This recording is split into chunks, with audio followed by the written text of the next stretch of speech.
नगर में सहदेव अपनी बीवी मंजरी और छोटे बेटे मोहन के साथ रहा करता था।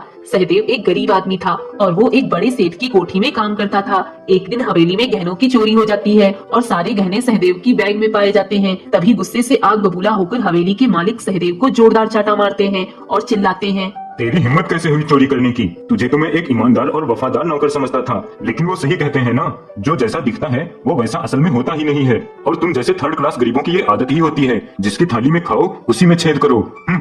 मालिक मेरा विश्वास कीजिए, मैंने कोई चोरी नहीं की। ये जेवर किसी ने जानबूझकर मुझे फंसाने के लिए मेरे बैग में रख दिए होंगे। भरोसा कीजिए मुझ पर मालिक।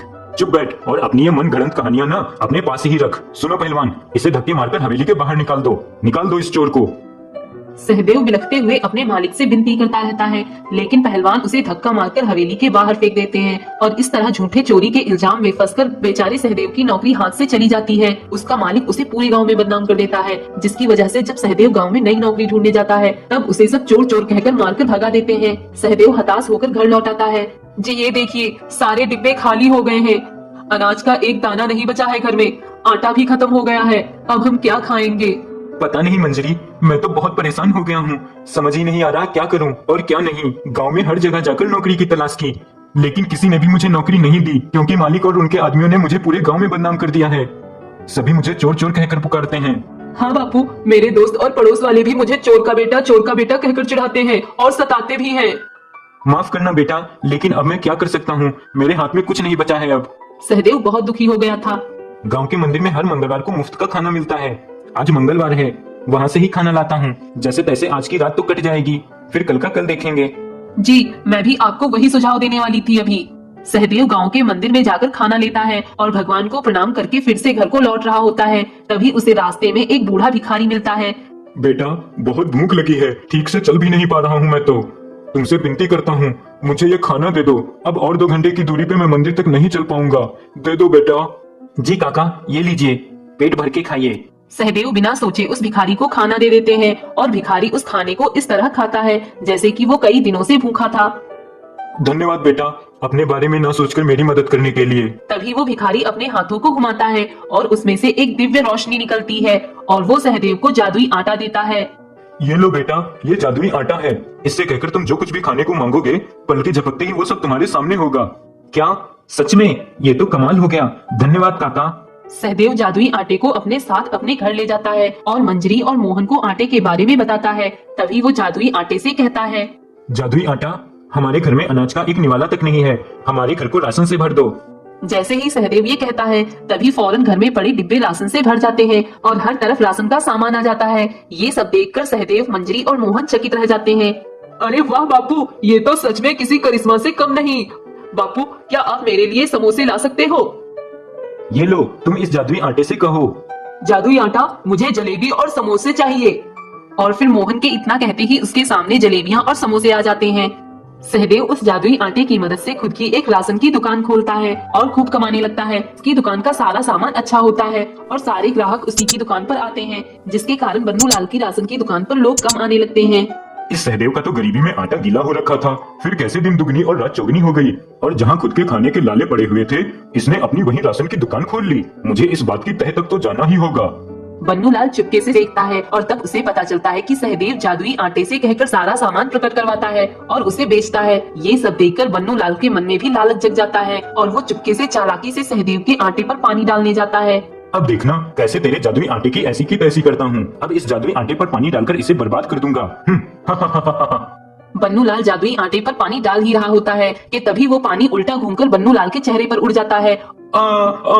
आए नहीं, दुष्ट आदमी, अगर मन में पाप रखोगे और दूसरों का बुरा चाहोगे तो फिर यही होगा तुम्हारे साथ। और इस प्रकार गरीब सहदेव के जादुई आटे से उसकी खूब तरक्की होती है और वो आगे जाकर अपनी खुद की राशन की फैक्ट्री खोलता है और बड़ा आदमी बनता है और परिवार संग एक बड़े बंगले में रहने लगता है और साथ ही साथ हमेशा जादुई आटे को अपने पास अपने साथ रखता है। जादुई आटा, तुम्हारा बहुत बहुत धन्यवाद। आज मैं जो कुछ भी हूँ तुम्हारे कारण हूँ। अगर तुम नहीं होते तो सड़क पर दर बदर भटक कर मैं और मेरा परिवार भूखा प्यासा ही मर जाता। तुम्हारे कर्ज और तुम्हारी मदद को मैं कभी नहीं भूल पाऊंगा।